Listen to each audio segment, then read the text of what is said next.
ភាគទី11អ៊ីសាហ្គីក៏បានទទួលស្គាល់ថាការផ្លាស់ប្ដូរ Harry ជាមួយ Rio ពិតជាត្រឹមត្រូវ Harry ចូលមកគឺដើម្បីបង្កើតចេញខ្សែចំណងចងជាប់កីឡាករទាំងអស់គ្នាបង្កើតចេញយុទ្ធសាស្ត្រថ្មីក្នុងការឡើងប្រយុទ្ធរីឯ Rio វិញខ្សែការពារបង្គោលដែលតាមបិទ Shido ជាប់អ៊ីសាហ្គីត្រូវតែទទួលស្គាល់ថា Ego គឺជាគ្រូបង្វឹកដ៏ល្អម្នាក់ប្រូឡុកហាក់បីដូចជាទៅតែស្លាប់ហើយរស់ឡើងវិញអញ្ចឹងចំណែកទូប្រុសវិញក្នុងនាមជាសាយយុទ្ធពេលនេះគេត្រូវតែរកឲ្យបានគ្រាប់បាល់ហើយត្រូវតែខំប្រឹងឆ្លងផុតជញ្ជាំងដៃឯកូបើមិនដូច្នោះទេទោះជាខំប្រឹងយ៉ាងណាក៏គេមិនអាចរកឃើញគ្រាប់បាល់ដែរដូច្នោះអ៊ីសាហ្គីត្រូវតែរកឲ្យឃើញរូបផ្គុំដើម្បីកំទេចឯកូខាងនេះ Shido ក៏បានតែសារ A ថាបញ្ជូនបាល់ពិតជាល្អពេលលេងបាល់ជាមួយ A គេមានអារម្មណ៍ថាពិតជាសប្បាយចិត្តហាក់បីដូចជាមានចរន្តភ្លើងកំពុងតែរត់ក្នុងខួរក្បាលរបស់គេអញ្ចឹងសេអេមិនយល់ថាតើអាប៉ែមួយនេះកំពុងតែនិយាយអ្វីនោះទេចំណែក Shido មានអារម្មណ៍ថាហាក់បីដូចជាលើកដំបូងមានអ្នកយល់អំពីគេអញ្ចឹងសេអេក៏មិនដឹងនិយាយអ្វីទេដែរគេគ្រាន់តែប្រាប់ថាប្រសិនបើសប្បាយចិត្តហើយរកឲ្យឃើញគ្រាប់បាល់មកបាល់គប់ទូខាងអ៊ុយ20 Shido ក៏បានគិតក្នុងចិត្តថាការបញ្ជូនបាល់នៃយុទ្ធសាស្ត្រមិនអាចនាំគេទៅកាន់ភាពជោគជ័យបាននោះទេសមត្ថភាពរបស់ Shido គេអាចសង្កេតមើលប្រអប់គ្រោះថ្នាក់យ៉ាងល្អពេលដែលនៅជិតប្រអប់គ្រោះថ្នាក់ទោះជាបាយខ្នងដាក់កូនក៏គេអាចដឹងថានៅក្នុងប្រអប់គ្រោះថ្នាក់មានកីឡាករប្រមាណអ្នកដែរShae ក៏បានបញ្ជូនបាល់ដល់ជើង Shido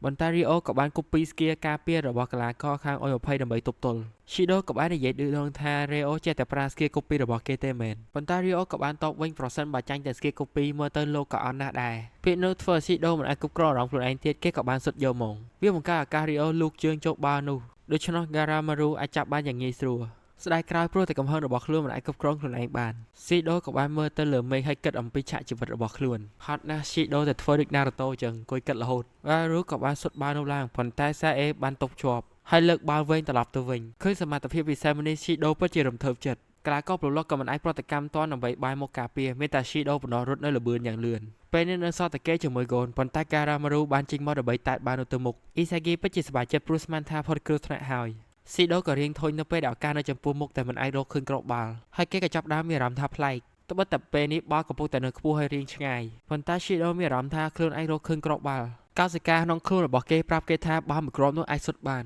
Shido ក៏ដូចជាបិសាចដែលបានដោះស្លាប់ចេញពីខ្នងឃើញស្ថានភាពនោះ Ego សន្មតថា Shido បានធ្លាក់ចូល flow ហើយ Shido ចង់ប្រើគ្រាប់បាល់នេះដើម្បីណែនាំខ្លួនឯងទៅកាន់ពិភពលោកគេបានស៊ីសរមួយជើងក្រៅប្រអប់គ្រោះថ្នាក់បាល់បានលងនឹងដីហើយហោះចូលក្នុងហ្គោលទស្សនិកជននិងកីឡាករទាំងអស់គ្នាស្ទើរតែមិនជឿចូលភ្នែករបស់ខ្លួនទៀតមានតែ Ego ប៉ុណ្ណោះដែលមានសកម្មភាពធម្មតាគេនិយាយថាកីឡាករដំបូងគេបានធ្លាក់ចូល flow ក្នុងការប្រកួតមួយនេះគឺ Shido គ្រាប់បាល់នោះក៏ធ្វើឲ្យអ៊ុយ20នាំមុខទៅលើ Blue Lock 3-2 វិញគ្រូបង្វឹកជាមួយតាកថ្វាពិតជាសប្បាយចិត្តខ្លាំងណាស់ក្រៅពេលបាននាំមុខវិញអ្នកទាំងអស់គ្នាបានរំលែកក្តីសប្បាយជាមួយ Shido ប៉ុន្តែគេរត់ទៅកន្លែង Sae យកមកគេបានអោប Sae ហើយនិយាយថាមួយជីវិតនេះចង់លេងបាល់តែជាមួយ Sae នោះទេ Sae មិនគិតច្រើនក៏បានចាប់បោកគេដូចជាការ៉ាតេ Sae ឲ្យគេរកឲ្យបាន hat trick បើមិនទាន់រកបានទេកុំប៉ះចូលខ្លួន Sae សោះ Shido ក៏បានសើចហើយនិយាយថាប្រសិនបើគេរកឲ្យបាន10គ្រាប់ចឹងឲ្យគេនៅផ្ទះជាមួយគ្នាមកបានអត់ខាងនេះ Isagi គិតថាគ្រាប់បាល់មិញពិតជាហួសហេតុយ៉ាងខ្លាំង Shido គឺជាមនុស្សម្នាក់ដែលកីឡាករក្នុង Blue Lock ទាំងអស់មិនអាចនិយាយជាមួយបានប៉ុន្តែ Sae គ្រាន់តែលេងបាល់លើកដំបូងជាមួយ Shido ក៏អាចសហការគ្នាបានស្រួលបែបនេះ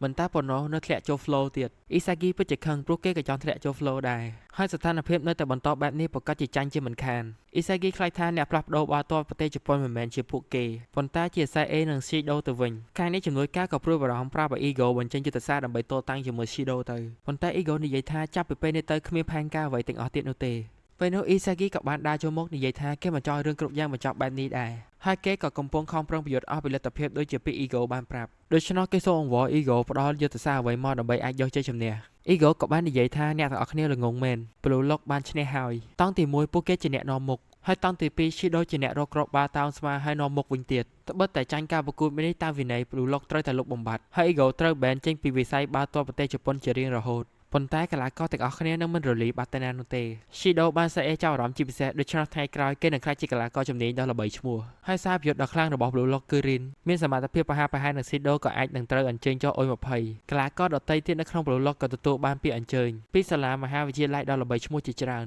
អ្នកទាំងអស់គ្នាបានបញ្ចេញសមត្ថភាពរបស់ខ្លួនពិតជាល្អដូច្នោះនៅពេលខាងមុខនេះបាល់កីឡាករណាបានវឹកហាត់ក្នុង Blue Lock នឹងមានប្រៀបជាងកីឡាករដទៃហើយពួកគេទាំងអស់គ្នានឹងជាអ្នកផ្លាស់ប្ដូរបាល់ទាត់ប្រទេសជប៉ុន Ego ចង់ឲ្យពួកគេត្រូវតែងើយមុខឡើងមើលពិភពលោកព្រោះពួកគេបានឈ្នះហើយស្ដាប់ពេលទាំងអស់នោះហើយ Isagi ក៏បាននិយាយថាគ្មាននរណាគេចាប់អារម្មណ៍នោះទេរឿងទាំងអស់ដែល Ego បាននិយាយគឺជារឿងអនាគតប៉ុន្តែពេលនេះពួកគេទាំងអស់គ្នាចង់ឈ្នះការប្រកួតនេះតើពេលក្រោយមានន័យអ្វីទៅបើចាញ់ពេលនេះគឺចាញ់ហើយពួកគេក៏មិនមែនចង់ប្រកួតតែក្នុងស្រុកដែរពួកគេចង់ក្លាយជាលេខ1នៅលើពិភពលោក ដូច្នេះអ៊ីសាគីចង់អ៊ីហ្គោជួយពួកគេឈ្នះនេះក៏ជាភាពអាត្មានិយមដែលអ៊ីហ្គោបានបង្រៀនពួកគេដែរលើដូច្នេះអ៊ីហ្គោក៏បានយល់អ៊ីហ្គោសម្រេចចិត្តថាប្រើប្រាស់ផែនការមួយដែលគេមិនហ៊ានធានាថានឹងចាញ់ឬក៏ឈ្នះនោះទេវាដូចជាការភ្នាល់មួយអញ្ចឹងហើយផែនការមួយនេះសម្រាប់តែកីឡាករម្នាក់ប៉ុណ្ណោះគឺបារ៉ូគេនឹងចូលជំនួសឲ្យអូថូយ៉ាពេលដែលកាត់គ្នាអូថូយ៉ាប្រាប់ឲ្យបារ៉ូលាក់ក្លឹមពិឃាតរបស់ខ្លួនទៅកុំឲ្យខ្សែការពារខាងអ៊ុយ20ដឹងប៉ុន្តែបារ៉ូនិយាយថានេះគឺជាមហិច្ឆតារបស់គេដូច្នេះកុំចេះដឹងច្រើនបារ៉ូនឹងបានលេងខ្សែប្រយោជន៍ស្លាប់ខាងស្ដាំរីឯហេរីនឹងថយមកធ្វើជាខ្សែការពារវិញ